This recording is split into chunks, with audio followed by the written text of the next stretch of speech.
डंके की चोट में बहुत बहुत स्वागत आप सभी का। मैं हूं आपके साथ अमन चोपड़ा और डंके की चोट पर कहेंगे कि भारत के सांस्कृतिक निर्माता हैं नरेंद्र मोदी और गंगा पुत्र की ये काशी प्रतिज्ञा जो है वो आज पूरी हो गई है।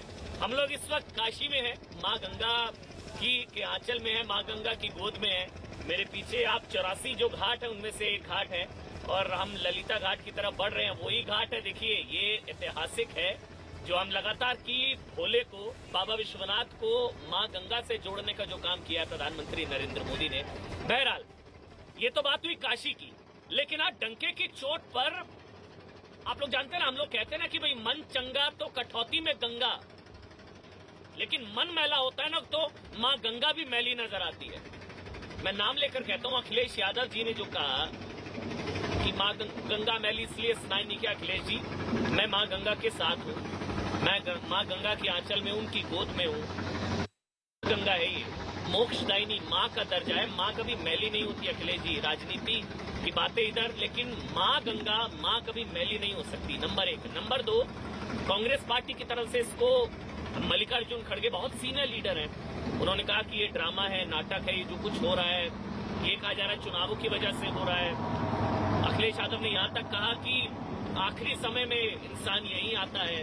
तो हम लोग ये समझने की कोशिश करेंगे डंके की चोट में कि मंदिर से समस्या किसको, औरंगजेब को, मसूद सालार को। और बीजेपी के जो राष्ट्रीय प्रवक्ता संबित पात्रा, बीजेपी ने ट्वीट किया कि ये औरंगजेब वाली मानसिकता है जो आज भी जिंदा है, ये औरंगजेबी मनोवृत्ति है जो आज भी काशी का विरोध, मंदिर का विरोध, भोले का विरोध, बाबा विश्वनाथ का विरोध।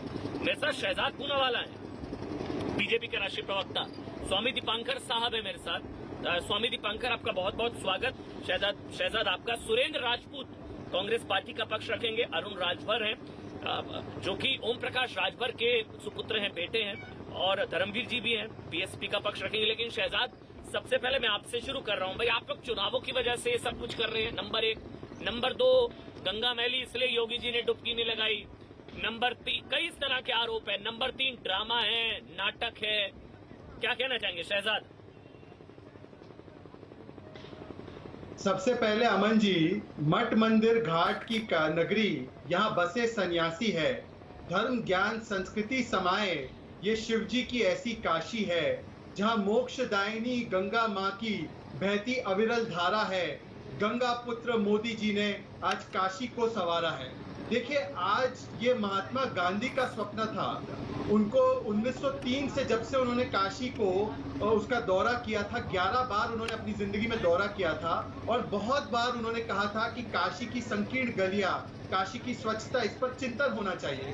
पर जिस परिवार ने गांधी के नाम पर पूरे 70 साल तक राजनीति की, उन्होंने कभी इस काशी की चिंता नहीं की। आज नरेंद्र मोदी जी ने महात्मा गांधी के पदचिन्हों पर चलकर वाराणसी के चेहरे को बदला है, वाराणसी के पूरे रंग रूप को बदला है और काशी विश्वनाथ धाम के माध्यम से हिंदू आस्था और सनातन संस्कृति के सबसे बड़े केंद्र का पुनर्निर्माण और पुनर्जीवन उसको देने का काम किया है। पर देखिए, हमारे मन में, हमारे रोम रोम में राम है, तो हमें तो इससे कोई आपत्ति नहीं है।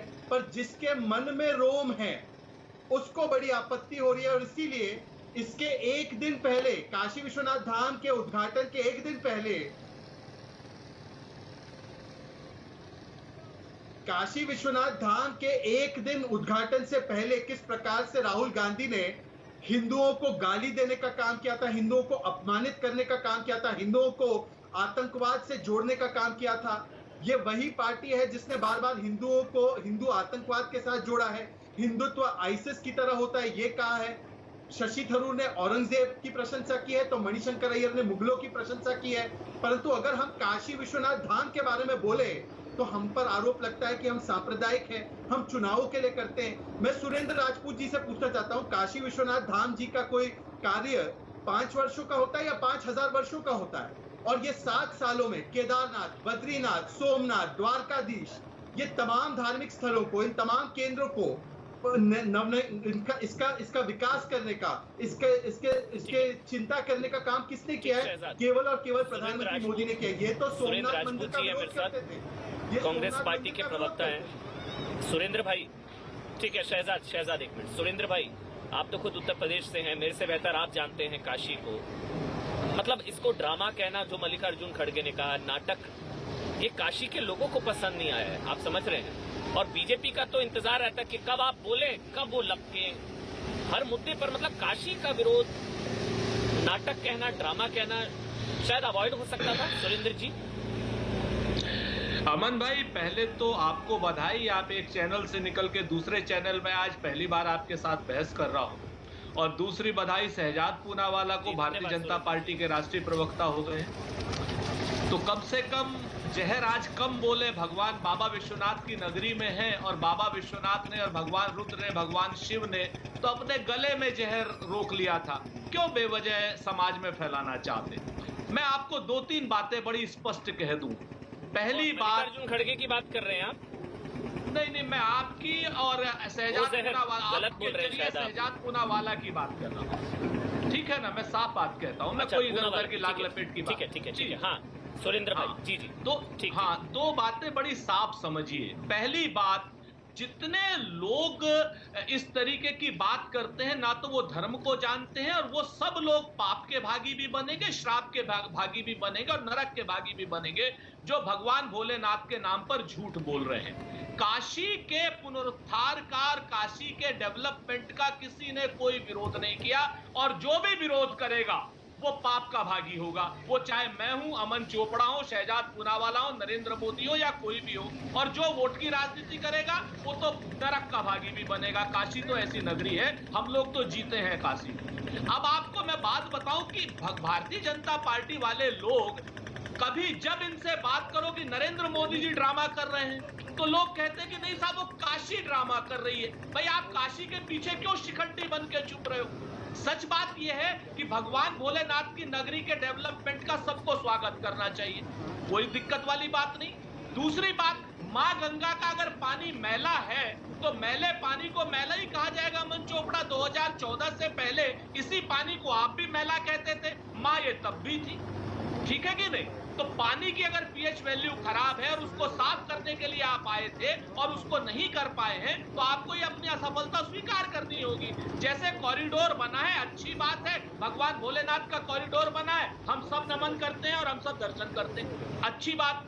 अब आप आ जाइए काशी के नाम पर जो चीजें हो रही है। आज सारे मुख्यमंत्रियों का सम्मेलन हुआ, इन सारे मुख्यमंत्रियों के सम्मेलन का भी स्वागत, लेकिन इसके साथ क्या इन मुख्यमंत्रियों से ये नहीं प्रधानमंत्री जी कहेंगे कि भाई उत्तर प्रदेश में बेरोजगारी चरम पर है, हमारे यहाँ के प्रदेश के कुछ बच्चों को आप रोजगार दे दीजिए। उत्तर प्रदेश में खाद की समस्या चरम पर है, कुछ खाद जो है यहाँ के किसानों को दे दीजिए। उत्तर प्रदेश में महंगाई चरम पर है, कुछ यहाँ पर ऐसा काम कीजिए ताकि महंगाई से लोगों को राहत मिल सके। बेरोजगार, महंगाई वो मुद्दा अभी नहीं है, हम काशी की बात कर रहे हैं। यहाँ अगर ये इवेंट नहीं होता तो क्या बेरोजगारी कम हो जाती? नहीं, मैं सुरेंद्र भाई आपसे जाना, ये अगर ये नहीं होता, काशी का कायाकल्प नहीं होता, तो बेरोजगारी कम हो जाती, महंगाई कम हो जाती। बहरहाल छोड़िए उस पर अपनी, मैं बस आपसे जानना चाह रहा था, आपने बोला ड्रामा नाटक, मोदी जी ड्रामा और मोदी जी नाटक, आपको क्या नाटक क्या लगा, ड्रामा क्या लगा सुरेंद्र भाई, अगर आप समझा पाए? मतलब उनका गंगा में डुबकी आपको नाटक लगी, या जो गंगा जल लेकर उन्होंने आज, वो ड्रामा क्या लगा सुरेंद्र भाई आपको? ड्रामा क्या लगा? अमन भाई बहुत शुक्रिया, आपने ये क्वेश्चन किया। मैं आपका वास्तव में आपके ही चैनल का कल का कोट कर देता हूं कि कल आपके चैनल ने 2 बड़ी गंभीर खबरें चलाई। पहले तो जो कश्मीर में मुठभेड़ हो रही थी और 25 हमारे जवानों के ऊपर बेतरतीबी से आतंकवादी फायरिंग कर रहे थे, और उस ड्यूरेशन में हमारे आदरणीय प्रधानमंत्री जी light, laser and sound show देख रहे थे। अगर ये ड्रामा नहीं था तो क्या था, मुझे बता दीजिए। दूसरा ड्रामा मैं बताता हूं आपको, भगवान भोलेनाथ के मंदिर के सामने टेलीप्रॉम्प्टर के जरिए अगर कोई धर्म पर बोलना चाहे तो ये ड्रामा ही हो सकता है और कुछ नहीं हो सकता। टेलीप्रॉम्प्टर धर्म के लिए मुझे बोलने की आवश्यकता नहीं। एक मिनट पहले पर बात कर ले सुरेंद्र भाई, क्योंकि मैं भी यहीं पर मौजूद था। ये खबर मैंने ब्रेक करी थी, सुरेंद्र भाई 1 मिनट, हो सकता है टेक्निकली आप गलत हो, राजनीति अपनी जगह, लेकिन ये खबर मैंने ब्रेक करी थी यहीं से। न्यूज 18 के संवाददाता रिफत से मैंने बात करी थी, जब ये कार्यक्रम हो रहा था उस वक्त कोई अटैक नहीं हुआ था। क्या आप गलत है सुरेंद्र भाई? ये अटैक शाम के वक्त हुआ और ये कार्यक्रम जो है ये दोपहर के वक्त हो रहा था, ये आप गलत बोले सुरेंद्र भाई। लाइट एंड साउंड श्रीनगर में अटैक शाम के वक्त हुआ था और ये पूरा कार्यक्रम दोपहर के वक्त था। किसी को पता नहीं था कि कश्मीर में अटैक हो जाएगा। नहीं, लाइट एंड साउंड शो जो है दोपहर के वक्त होगा। क्या बात कर रहे हैं आप? दोपहर के वक्त लाइट एंड साउंड शो होगा, लेजर लाइट शो दोपहर में होगा। अमन जी, आप कैसी बातें करते हैं? नहीं, मैं नहीं, वो दोपहर शाम की आरती थी। शाम की आरती से पहले वो खबर आई थी श्रीनगर में। दर्शन की बात नहीं कर रहा हूँ, बिल्कुल नहीं कर रहा हूँ। भगवान भोलेनाथ के तो सुरेंद्र भाई, दर्शन किसी को पता था क्या कि कश्मीर में अटैक होगा तो यहाँ पर ठीक है, शहजाद पुणे वाला। अच्छा, वो ड्रामा, मतलब एक तरफ श्रीनगर में आतंकी हमला हो रहा है, यहाँ पर मोदी जी ड्रामा कर रहे हैं, शहजाद पुणे वाला, ये आरोप है। अमन जी, हाँ देखिए अमन जी, 26/11 के बाद कौन, हाँ अमन जी 26/11 के बाद कौन पार्टी कर रहा था ये पूरे देश और दुनिया को मालूम है। और ये वही व्यक्ति है राहुल गांधी जो कहते हैं मैं शिव भक्त हूँ, परंतु कहते हैं कि पूरी ब्रह्मांड को शिव जी ने निगल दिया। इस प्रकार का तो इनका ज्ञान है उपनिषद और पुराणों के बारे में कि उन्होंने कहा शिव जी ने पूरे ब्रह्मांड को निगल दिया। तो ये मैं चाहता हूं कि जो हमारे यहाँ पे प्रवक्ता बैठे सुरेंद्र जी, कभी राहुल गांधी को समझाए कि शिव जी ने ब्रह्मांड को निगला था या किस प्रकार से शिव जी के बारे में वो बात रखते हैं इस शिव भक्त होने के बाद। जहां तक सवाल है गंगा के पानी का, तो ये तो प्रियंका जी ने 2019 में आचमन किया था गंगा का पानी। अरे इतना साफ किया है गंगा का पानी कि प्रियंका वाड्रा जी जो वेटिकन गई होंगी, रोम गई होंगी कई बार, वहां का जो पानी उन्होंने जरूर लिया होगा, पिया भी होगा, आज वो गंगा का पानी भी पी रही है। तो इतना साफ करके दिया है। और देखिए मैं तो आपसे पूछना चाहता हूँ सुरेंद्र जी, आप बताइए ना, आप इतने बड़े शिव भक्त जनेऊधारी है, तो मुझे बताइए कि आपने पिछले 70 सालों में इन तमाम धार्मिक स्थलों की चिंता क्यों नहीं की? आपका तो इतिहास रहा राम मंदिर को रोकना टोकना और उसको लटकाना अटकाना भटकाना। अयोध्या की कभी चिंता नहीं की, गंगा के घाटों की कभी चिंता नहीं की, केदारनाथ बद्रीनाथ के तमाम चीजों को आपने कभी उसको अपने जो उसकी जगह होनी चाहिए थी उसको कभी नहीं दिया। अब मैं आपको पूछना चाहता हूँ अखिलेश यादव जी, ये अखिलेश यादव जी सैफई पर अपने परिवार को साधने के लिए जवाब दे दीजिए सुरेंद्र भाई। नहीं सैफई में फेस्टिवल चल रहा था तो वो चीजें कह देता हूँ भाई आपसे, क्योंकि आप एक विद्वान प्रवक्ता पर हम लोग ये जितनी बातें आदरणीय सीधा ले चलो कह रहे हैं और राहुल गांधी जी और प्रियंका गांधी जी के ऊपर जो ये निजी आरोप लगाते हैं, तो आज की डेट में आपको भारतीय जनता पार्टी के राष्ट्रीय प्रवक्ता के रूप में बनाया इसलिए गया है कि आप उनको गाली। नंबर 2 मैं आपको बता दूं, आइए शहजाद भाई मेरे पास आइए, लखनऊ आइए और हम दोनों बनारस चलते हैं और आप दिन भर गंगा का पानी पीजिएगा, आपको पता चल जाएगा कि कितनी क्या नाम गंगा का पानी साफ है या बैराज से छोड़ करके नरेंद्र मोदी जी को नहलाया जाता है। आप अभी गंगा के नालों को अगर आप देख लीजिए, वरुणा नदी को देख लीजिए, आपको कभी आइएगा मेरे साथ और चलिएगा। पहले ये बताइए राहुल गांधी और प्रियंका गांधी के नाम पर अपने आप को बेच रहे हैं। व्यक्तिगत आरोप पर सुरेंद्र जी ये डिबेट मेरे बारे में बेहतर रहेगा। आप बताइए पहले तो कि राहुल गांधी कहते हैं शिव जी पूरे संसार को निगल जाते हैं, ये सही है गलत है? पहले इसी पार्टी को बचाते घूमते सुरेंद्र राजपूत जी, एक एक करके मैं आपसे सवाल पूछ रहा हूँ, और मुझे शिव जी पूरे संसार को निगलते हैं हाँ या ना? ये राहुल गांधी को आप बता दीजिए। संसार को निगलने की जहां तक बात की आपने नहीं समझ में आई जब राहुल गांधी से निजी लाभ आप लेने की बात लगातार करते सीखने से कुछ नहीं होगा। ये निजी टिप्पणियों को मत करें अमन जी, वरना बहुत परेशानी नहीं निजी टिप्पणी नहीं है, समझे? ये तो निजी टिप्पणी नहीं है, ये निजी टिप्पणी नहीं है। ये देखिए राहुल गांधी का बयान है। मुझे किसी शहजाद पूनावाला से एक सेकंड अमन जी, मैं बयान सुना देता हूँ ना, समझने की आवश्यकता। अमन जी मैं पूरा बयान सुना देता हूँ। अमन जी, सुरेंद्र जी, अमन जी, अमन जी एक एक करके ऑडियो मैं दूरी से जुड़ा हूँ, एक एक करके बोल लेते हैं, ऑडियो नहीं समझ में आता। ठीक है शहजाद, पानी पिएंगे। मेरे को स्वामी दीपांकर और अनु राजभर के पास भी जाना है। मैं एक सेकंड, हाँ आप बोलिए अमन जी, मैं पूरा बयान सुना आपके देता पास आ रहा हूँ। देखिए ये राहुल गांधी का बयान, शिव जी पूरे संसार को निगल जाते हैं, ये राहुल गांधी कह रहे हैं। जहां तक बेरोजगारी की बात है, सुरेंद्र जी बेरोजगारी तो सबसे ज्यादा राजस्थान में, राजस्थान के बेरोजगार उत्तर प्रदेश आए हुए हैं। प्रियंका वाड्रा से जवाब मांगने की वहाँ की बेरोजगारी खत्म क्यों नहीं की? महंगाई राजस्थान में सबसे ज्यादा है, वहाँ पर महंगाई चाहे वो तेल का दर हो चाहे वो बिजली का दर हो, सबसे ज्यादा महंगाई राजस्थान में है। आपने महाराष्ट्र में जो है वहाँ पे पेट्रोल के दाम पर टैक्स नहीं घटाया, पर वहाँ पर आपने विदेशी दारू पर टैक्स घटा दिया। जहाँ तक सवाल है किसानों का, तो राजस्थान चलिए, में एक किसानों मिनट, को 10 दिन में आपने कर्जमाफी का वादा किया था, ठीक है। अभी तक कर्जमाफी। चलिए मुझे अरुण राजभर के पास जाना है। पहले तो एक मिनट ऑडियो बंद कर दीजिए। मैं क्योंकि खुद स्टूडियो में नहीं हूँ, मैं सोर्स से जुड़ा हूँ, तो मेरे को सुनने में थोड़ी परेशानी हो रही है। मैं रिक्वेस्ट करूंगा अगर एक एक करके हम बोल पाए। सुरेंद्र जी आप बोल लीजिए, उसके बाद में अरुण राजभर आपके पास और स्वामी दीपांकर, बाकी सबका ऑडियो बंद रखिए, मुझे सुनने में परेशानी हो रही है। एक एक करके सुरेंद्र राजपूत पहले आप बोल लीजिए, उसके बाद मैं अरुण राजभर आपके पास आऊंगा। सुरेंद्र भाई। अमन भाई, अब ये भारतीय जनता पार्टी का वितंडावाद हो गया और भारतीय जनता पार्टी का बौद्धिक दरिद्रता हो गई है कि हमें धर्म और भगवान शिव को शहजाद पूनावाला से समझना पड़ रहा है, जिन्हें तांडव का मतलब नहीं पता। और राहुल गांधी के बयान पर बात कर रहे हैं ये लोग। ये पाप के भागी भी बनेंगे भाजपा वाले और श्राप के भागी भी बनेंगे। भगवान भोलेनाथ की नगरी में झूठ मत बोलिए। आइए हमारे साथ पानी पीजिए ना गंगा मैया का, आप बताइए। और ये नाटक और ये जो ड्रामा आप कर रहे हैं, ये काशी की जनता भी देख रही है और देश की जनता भी देख रही है। हमें रोजगार चाहिए, भगवान शिव के बच्चों को रोजगार। जनता देख रही है, बात खत्म हो गई, सबसे बढ़िया। जी ठीक है, मैं स्वामी दीपांकर आपके पास आ रहा हूँ और उसके बाद में अरुण राजभर, पहले अरुण राजभर उसके बाद स्वामी दीपांकर। अरुण राजभर, बीजेपी कह रही है कि जो लोग कह रहे हैं कि पैसे की बर्बादी है, जो शायद ओम प्रकाश राजभर की तरफ से कहा गया स्टेटमेंट आप जानते हैं, और जो लोग विरोध कर रहे हैं ये औरंगजेब की मनोवृत्ति, औरंगजेब के सिपाही हैं। मतलब औरंगजेब मर गया लेकिन उसके सिपाही अभी भी हैं। अरुण भाई देखिए, औरंगजेब इस देश को छोड़कर चला गया है, इस देश में नहीं है। वो आतंकवादी था और भारतीय जनता पार्टी बिना आतंकवादी का नाम लिए चुनाव लड़ नहीं सकती, बिना भारत पाकिस्तान किए चुनाव लड़ नहीं सकती, बिना हिंदू मुसलमान किए चुनाव लड़ नहीं सकती। मैं बात करना चाहता हूँ, आपका एक शब्द आया आपकी तरफ से कि मन चंगा तो कटौती में गंगा। आपने एक स्लोगन दिया, अभी आप बोल रहे थे तो मैं सुन रहा था, तमाम नेताओं के आपने बयान सुनाए। मैं ये पूछना चाहता हूँ देश के प्रधानमंत्री जी से और माननीय योगी आदित्यनाथ जी से कि इन्होंने गंगा को साफ करने के लिए ये योजना चलाई थी, नमामि गंगे योजना, और इसका शुभारंभ माननीय प्रधानमंत्री जी ने ही किया था।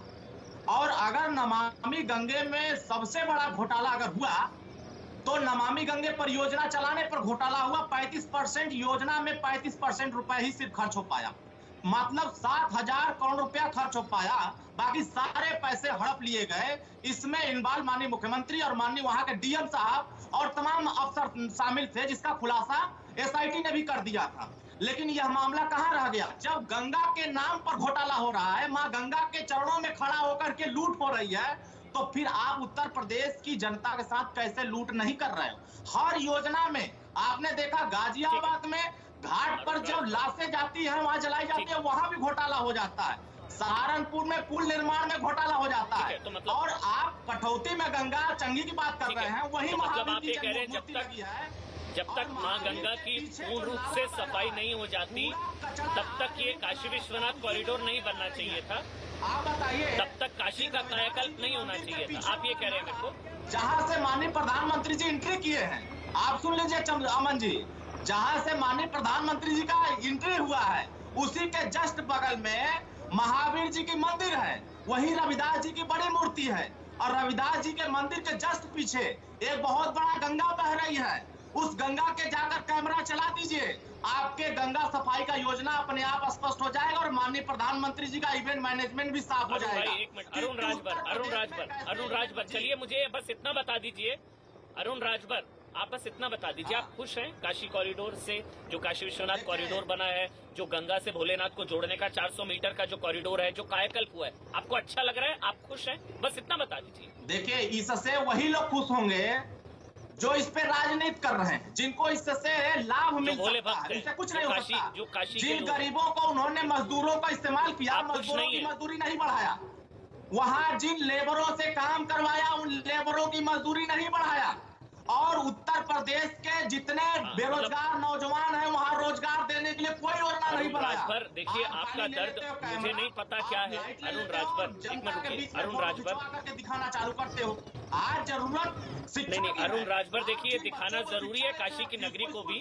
अरुण राजभर, मेरे को आपकी समस्या नहीं पता क्या है, बट मैं इतना समझ सकता हूँ अरुण राजभर कि अगर कार सेवकों पर, मजदूरों पर फूल बरसाए गए हैं तो आपको दर्द हो रहा है, क्योंकि आप उनके साथ है जिन्होंने कार सेवकों पर गोलियां चलवाई थी। तो ये गठबंधन धर्म आप निभा रहे हैं, इसी वजह के कार सेवकों पर जो गोलियां चली थी उनके साथ आप गठबंधन में हैं।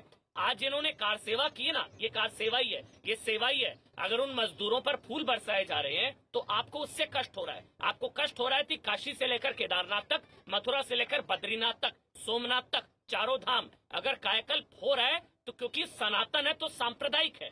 अगर मजदूरों के पांव धो जा रहे हैं, उन मजदूरों के साथ भोजन किया जा रहा है अरुण भाई, तो आपको तो स्वागत करना चाहिए। ये मजदूर है, इन्हीं हाथों ने, मैं क्रेडिट मोदी जी को थोड़ी ना दे रहा हूँ, मैं तो कह रहा हूँ काशी के लोगों की वजह से। और महाकाल के जब यहाँ आते हैं ना, तो ना मोदी जी, ना कांग्रेस, ना बीजेपी, ना अमन चोपड़ा, ना सुरेंद्र राजपूत, ना शहजाद पूनावाला, ना अरुण राजभर, महाकाल की इच्छा के बगैर कुछ नहीं हो सकता। अगर ये पीछे काशी विश्वनाथ कॉरिडोर बन पाए ना अरुण भाई, तो ये राजनीति से इतर महाकाल की इच्छा से ही बना है। इसको पॉलिटिकली डिविडेंड इसको कितना मिलेगा, क्या मिलेगा, स्वामी दीपंकर राजनीति से इधर। अरुण भाई एक मिनट, अरुण भाई आप महंगाई बढ़ा दीजिए, अरे एक मिनट, स्वामी दीपंकर का कमेंट महिलाओं को आप असुरक्षित कर दीजिए, हत्याएं कराते रहिए, टेनी जैसे लोगों को मंत्री बना करके गाड़ी चढ़ाते रहिए।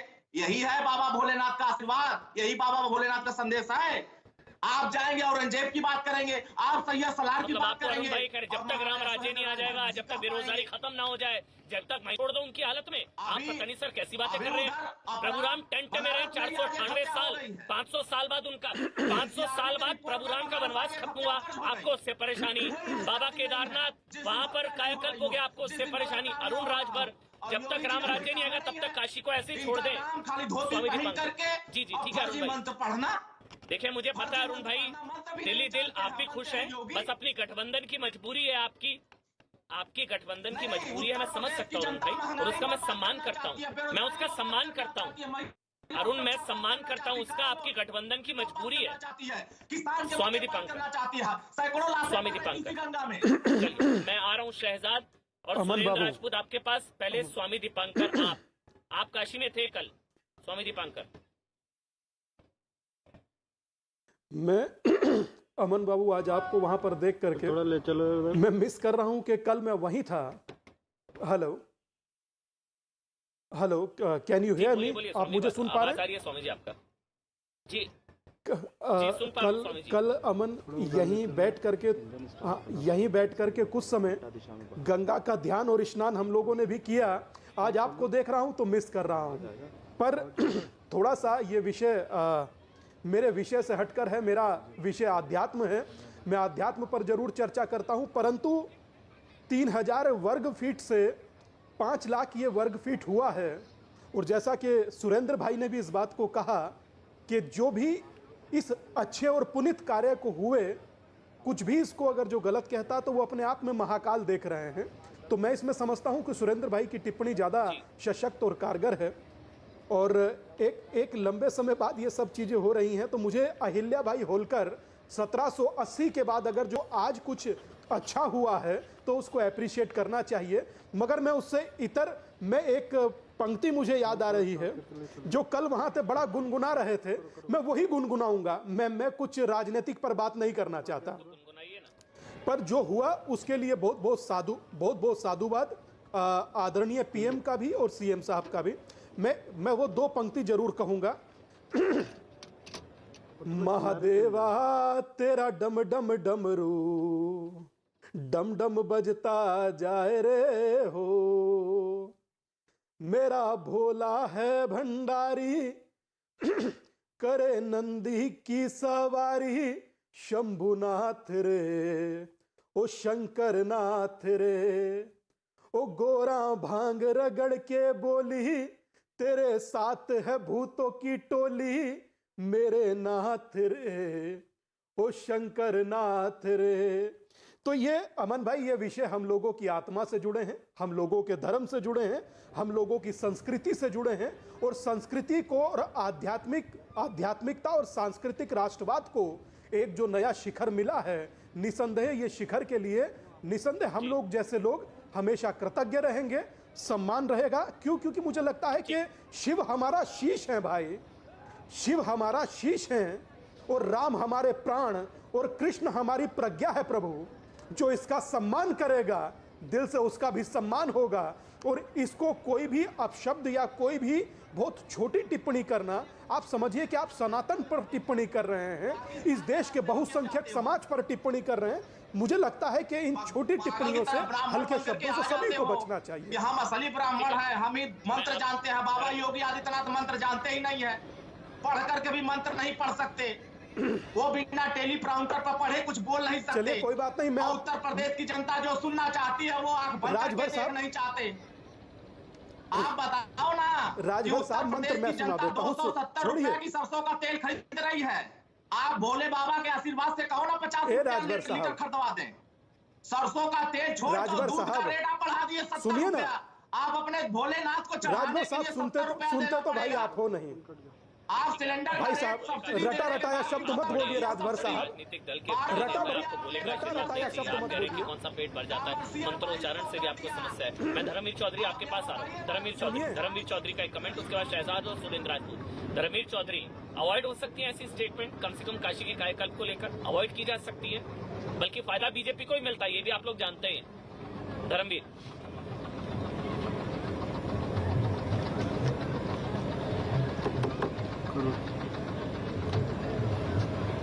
धर्मवीर चौधरी, असाइनमेंट उठा नहीं रहा।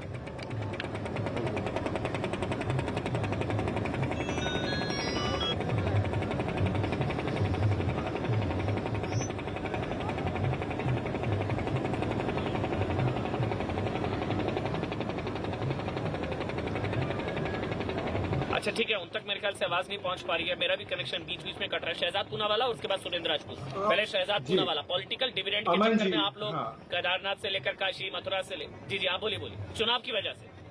शहजाद जी, जटाटवी गलत जल प्रवाह पावितस्थले गलेवलंब लंबितम भुजंग तुंग मालकम दमट दमट दमट निनाद वाद वार्यम चकार चांद तांडवम शिवो शिवम। अब मैं बोलता हूं कि आगे वाली स्रोत जो है ये अर्जुन राजभर बोल दे, इसके बाद वाला जो है शिव स्त्रोतम का, शिव तांडव स्त्रोतम का, ये अर्जुन राजभर बोल दे कि इसके आगे क्या लगता है। मैं बोलना चाहता हूँ, गठबंधन की मजबूरी है, वो शिव स्त्रोतम नहीं गा सकते। मैं सिर्फ इतना पूछना चाहता हूँ, गठबंधन की मजबूरी है, आपको पता है, आप ही जानबूझकर। नहीं, मैं सिर्फ इतना पूछना चाहता हूँ, अभी अर्जुन राजभर ने कहा है कि औरंगजेब आतंकवादी है। महंगाई कम नहीं होगी। नहीं, इन्होंने कहा है औरंगजेब आतंकवादी है। शशि थरूर ने कहा है औरंगजेब इतना क्रूर नहीं है, इन्होंने ट्वीट करके कहा है। औरंगजेब ने एक सेकेंड राजभर ने अभी कहा है कि औरंगजेब आतंकवादी है। देखिए अमन जी, एक एक करके बात करते हैं, थोड़ा सा डिस्टर्बेंस भी है। औरंगजेब को क्या बात करते हो? क्या उत्तर प्रदेश में कहा कि औरंगजेब जो है वो एक आतंकवादी है। अब ये शशि थरूर का ट्वीट है, शशि थरूर अपने ट्वीट में कहते हैं, और मैं राजपूत जी से पूछना चाहता हूँ, शशि थरूर कहते हैं कि औरंगजेब उतना क्रूर नहीं है कि जितना बताया जाता है। क्या सुरेंद्र राजपूत इस बात से इत्तेफाक रखते हैं, कांग्रेस पार्टी इस बात से इत्तेफाक रखती है, हाँ या ना? कभी जिन्ना का महिमा मंडन करना, कभी तालिबान का महिमा मंडन करना, कभी औरंगजेब को महान बताना। आपके नेता उनको सेकुलर बता देते हैं। औरंगजेब आतंकवादी है, सुरेंद्र राजपूत भी कहते हैं, या आप भी कहते हैं। आप हर एक का टेस्ट लेते हैं शहजाद, तो सुरेंद्र राजपूत बोलते हैं औरंगजेब आतंकवादी, इसमें कोई बड़ी बात क्या है? यह बातें तो हम नहीं बता रहे हैं। शशि थरूर तो कहते हैं कि औरंगजेब बड़ा मासूम था, औरंगजेब तो अच्छा शासक था। जी, आप पूछे अमन भाई, मैं तो बीच में नहीं बोल रहा। औरंगजेब आतंकवादी, शहजाद को इसमें भी शक। हाँ, बीच में ना बोले, मैं रिक्वेस्ट सबसे कर रहा हूँ, आप ही समझ रहे हैं आज सुरेंद्र भाई। औरंगजेब आतंकवादी ये कहने में तो किसी को कोई संकोच नहीं है। तो जो प्रधानमंत्री ने भी कहा है वो तो हमें जानता है, क्रूर। मैं आपको दो बातें कहता हूं अमन भाई। हम लोग इतिहास को लेकर के जिस तरीके से राजनीतिक लड़ाई लड़ना चाहते हैं ना, उससे बेरोजगारी का भला नहीं होना, महिलाओं को सम्मान नहीं मिलना है, किसानों को खाद नहीं मिलनी है और महंगाई से राहत नहीं मिलनी है। यही तो भारतीय जनता पार्टी चाहती है कि असलियत के मुद्दों पर बात ना हो, इन्ना जिन्ना टिन्ना औरंगजेब। अब बताइए, जिसको आतंकवादी कहलाना हो कह देते हैं। हम तो गोडसे को भी आतंकवादी कहते हैं, औरंगजेब को भी कह देते हैं। स्पष्ट बात है, ये लोग गोडसे को नहीं कह पाएंगे क्योंकि गोडसे क्या नाम, इनकी अपनी विचारधारा का आदमी है। सच बात यह है कि ना गोडसे पर वोट मिलना है, ना जिन्ना पर, ना औरंगजेब पर। आइए जरा बात करें हम लोग असलियत के मुद्दों की कि पिछले 5 साल में उत्तर प्रदेश में क्या 70 लाख रोजगार मिल गए? जवाब आता है नहीं। क्या पिछले 5 साल में गंगा मैया मेरी साफ हो गई? सुरेंद्र भाई। जवाब आता है नहीं। क्या महिलाओं का सम्मान हो गया? सुरेंद्र जी। तो जब हाथरस जैसी घटना हो जाती है और सारी चीरहरण लखीमपुर का हो जाता है, जब किसानों की बात आती है तो सुरेंद्र जी आप मुझे क्या सुरेंद्र जी ये सारे मुद्दे आप सही कह रहे हैं, इन सारे मुद्दों पर सवाल पूछिए, पूछना चाहिए, बहुत सही बात है। अगर 45 साल के उच्चतम स्तर पर बेरोजगारी दर है, बहुत सही सवाल है, पूछने चाहिए। लेकिन मेरा सवाल इतर था सुरेंद्र भाई आपसे कि बेरोजगारी क्या काशी कॉरिडोर की वजह से है? क्या ये कॉरिडोर बन गया बेरोजगारी बढ़ जाएगी? क्या महिला अगर अपराध बढ़ रहा है तो काशी कॉरिडोर की वजह से है क्या? ये अलग अलग मुद्दे हैं। मैं आपसे पूछ रहा हूँ काशी कॉरिडोर को लेकर आप सवाल आप बोलिए ना कि बहुत अच्छी चीज हुई है। सुरेंद्र भाई आपको बोलना चाहिए कि हाँ बहुत अच्छा हुआ अमन भाई काशी के साथ। आपने और क्रेडिट जाता है मोदी जी को। सुनिए अमन भाई, आपने ध्यान नहीं दिया शायद। जी। मैंने तो अपने ओपनिंग रिमार्क में कहा, जिसको स्वामी दीपांकर जी ने भी माना है कि मैंने कहा है ऐसा। आप शायद सुन नहीं पाए शोर की वजह से। मैंने तो नहीं, वो आपने वो नहीं कहा। आपने कहा कि महाकाल देख रहा है कि कौन क्या खिलाफ बोल रहा है, ये बोला था आपने। महादेव देख रहे हैं। आप बोलिए कि काशी का कायाकल्प का क्रेडिट मोदी जी को जाता है। अच्छा मैंने नहीं सुना, आप बोल दीजिए एक बार, काशी के कायाकल्प का क्रेडिट मोदी जी को जाता है। सुरेंद्र भाई अगर आप बोल दें। हाँ, काशी के कायाकल्प का क्रेडिट हमेशा से भगवान महाकाल को जाता था, जाता है और जाता रहेगा। ये रुद्र की नगरी है। इस रुद्र की नगरी में जो क्रेडिट लेने की कोशिश करेगा वो अंतिम समय में ही चला जाएगा। आपको जानकारी नहीं है। भगवान के नाम पर क्रेडिट मत लीजिए अमन भाई, और ना ही मोदी जी को दिलाइए। और काशी कॉरिडोर बना है भगवान की इच्छा से बना है, मेरे शिव की इच्छा से बना है, मेरे आराध्य की कभी इच्छा कभी से। देखिए सुरेंद्र जी, राजनीतिक इच्छा शक्ति की भी बात होती है। 70 साल तक क्या हाल था, संकरी गलियां थी। अब अगर ये अयोध्या, केदारनाथ, काशी, अयोध्या, सोमनाथ, बद्रीनाथ, चार धाम, अगर इनका कायाकल्प हो रहा है तो फिर राजनीतिक कौन कर रहा है ये तो जरूरी है ना। क्यों नहीं हुआ था फिर 70 साल तक? हो जाता तो उनको क्रेडिट जाता। एक छोटा सा ब्रेक, डंके की चोट पर देख लेता, छोटा सा ब्रेक।